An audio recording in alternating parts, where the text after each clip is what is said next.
Mabungahong adlaw mga igsuon, mauni mga panghitabo gahapon. Kay dito man ta mga igsuon sa Luway, Bohol, kay natay mission.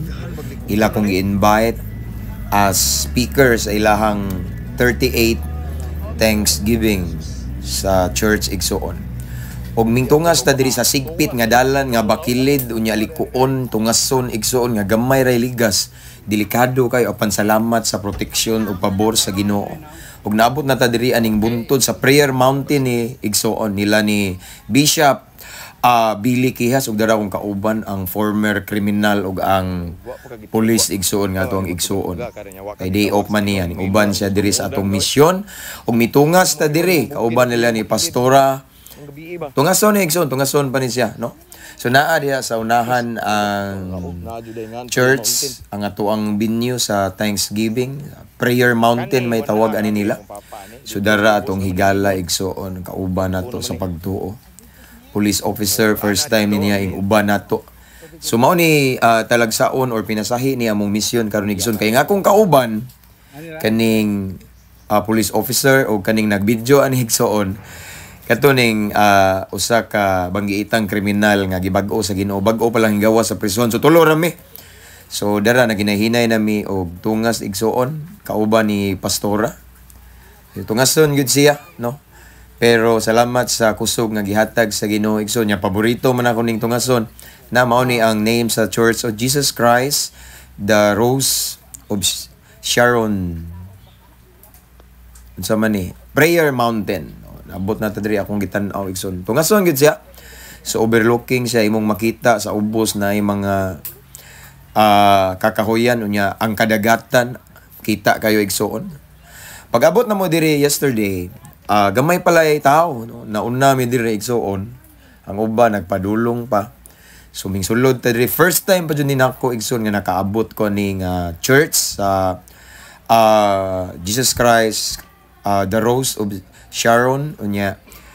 Actually ang founder ani igsoon suod kay sa akong papasad, no?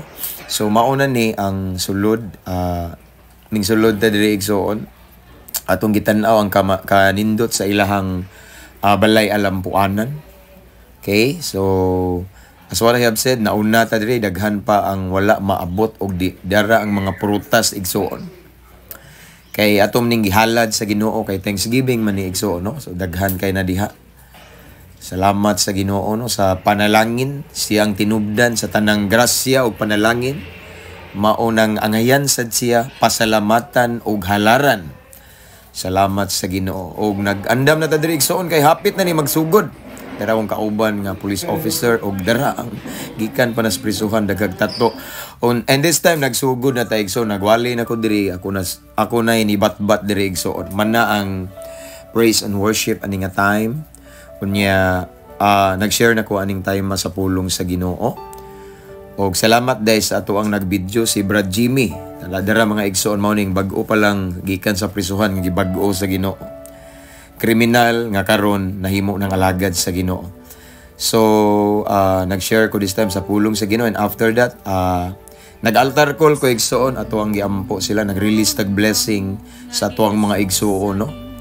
Naghatag tag mga pag-ampo. Grabe ang manifestation sa Holy Spirit yesterday og among gidayeg ang Ginoo nining tanan kay siya raman gyud nagpaluyo ani igsoon, no? Walay ato ang tanan himaya sa Ginoo. So atong giampo atong mga igsoon. And pag humanig so na atong paborito, gisugda na nato padung ang ato ang paniudto. Daghan kay ning mga lamiang pagkaon igsoon nga naa ning lamisa. So naata diri nagpahiluna mga manok Bisaya binidaghan na gid maora di gibirahan ako ug naa po diri ang ilang mga ambungan ug maanyag nga mga batan-on nga maoy nagprepare sa ato ang paniudto mga igsoon, no? Salamat sa Ginoo og nangabusog yun ming tanan ani igsoon o grabe nga kabusog o malipayon mi kay madaugon ang among mission. To God be all the glory.